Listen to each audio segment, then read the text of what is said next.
Before the year 2000, if you wanted a high-paying, predictable career, it wasn't about innovation or thinking outside the box. It was about dressing the part.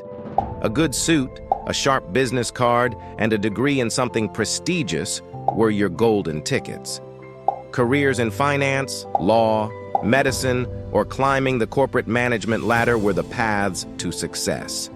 You could be certain that if you played by the rules, worked hard, and maybe got lucky, you'd be set for life. But around the turn of the millennium, as Wall Street was busy inflating a bubble that would soon burst, a new type of millionaire began to emerge. They weren't wearing suits or managing corporate hierarchies. They were tech bros. They swapped business attire for hoodies and flip-flops, and their tools weren't Excel spreadsheets or legal documents. They were lines of code on a screen. Tech bros were the scrappy innovators, turning simple ideas into products that would change the world. And for a while, the world loved them for it. These were the days of YouTube, MySpace, early Facebook, and Amazon. They weren't just services. They were revolutionary, transforming the way we connected, shopped, and entertained ourselves. If you could write code, you could have the world at your feet. Tech bros were making huge amounts of money, and unlike Wall Street or law firm partners, they seemed to do it with ease and joy. They worked fewer hours, enjoyed incredible perks like free meals and flexible work environments, and made millions while actually building things. No one was protesting outside of their offices. In fact, people lined up to work for them. Meanwhile, bankers and corporate executives were being blamed for wrecking the global economy during the 2008 financial crisis. Entire industries were in free fall. People were losing their homes and jobs, and the trust in institutions evaporated. But tech? Tech seemed like the antidote to all that. These companies weren't built on derivatives or credit default swaps. They were built on ideas. They made our lives easier and more connected, so why not cheer them on? Fast forward 15 years, and the tech bros who once seemed like the good guys are now facing their own fall from grace. Companies like Facebook, Amazon, and Google grew into giants, amassing enormous power and influence. As they grew richer, they started to resemble the very financial institutions they once stood against. They became monopolies, ruthlessly crushing competitors and gobbling up every ounce of market share. And as these companies grew more dominant, the cultural narrative around them shifted. People no longer saw them as scrappy underdogs. They saw them as part of the same corrupt system they had once disrupted. In the early days, tech bros promised innovation and freedom from traditional corporate culture. They offered flexible hours, high salaries, and career paths that didn't involve grueling office politics. You didn't need to wear a suit or attend endless meetings. You just needed to be good at what you did. It was refreshing, and for a while, it worked. Companies scaled rapidly, venture capital poured in, and everyone wanted to work in tech. But today, the landscape is very different. The once glamorous tech industry has become infamous for mass layoffs, high-pressure work environments, and brutal competition.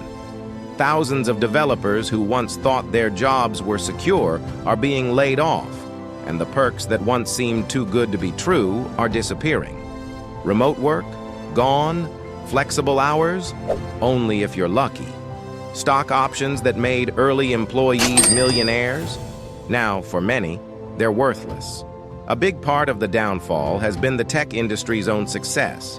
As the biggest companies became dominant players, they stopped innovating and started extracting. Instead of creating value through new products or services, they began finding ways to squeeze more profit out of existing markets. Facebook, for instance, turned from a fun social platform into a data harvesting machine, selling your personal information to advertisers and showing you targeted ads at every turn. And it wasn't just Facebook. The industry as a whole shifted focus. Instead of giving developers the freedom to create, they focused on maintaining and expanding monopolies. They began hoarding talent, hiring developers not because they had a project for them to work on, but because they didn't want those developers working for a competitor.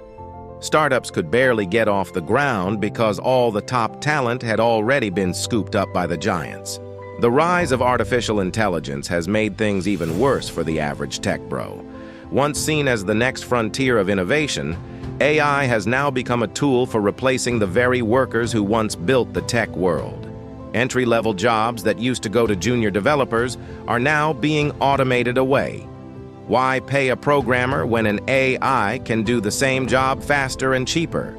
CEOs are gleefully embracing AI, bragging about how they'll be able to reduce headcount while maintaining output. This shift has created an atmosphere of instability, where even the most talented developers are questioning their future in the industry. And then there's the issue of geography. For years, tech hubs like San Francisco and New York City have attracted talent from all over the world. But the influx of high-paid tech workers has also driven up housing prices, making these cities some of the most expensive places to live. Even with six-figure salaries, many tech workers find themselves crammed into tiny apartments, struggling to make ends meet.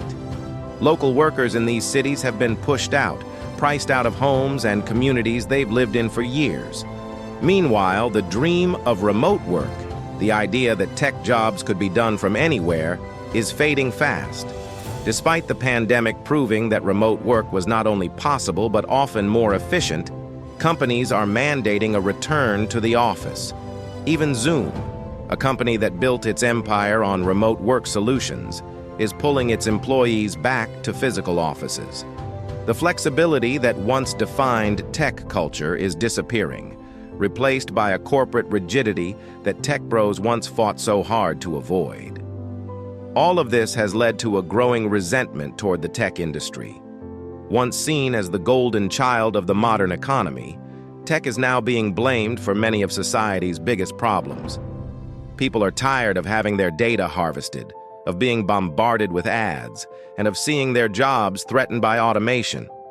They're frustrated by skyrocketing housing prices and gentrification, and they no longer see tech companies as the scrappy innovators they once were. The tech bros have become just as unpopular as the finance bros they once mocked. So, where does that leave us? The days of guaranteed high salaries, endless perks, and easy job security in tech are gone. The industry has become a game of survival, where picking the right company at the right time is just as important as having the right skills. Some will still make it big, but many will find themselves out of a job, wondering what happened to the dream they once believed in. If you've made it this far and found the journey of the tech industry as fascinating as I have, go ahead and hit the like button, subscribe, and let me know in the comments where you think tech is heading next.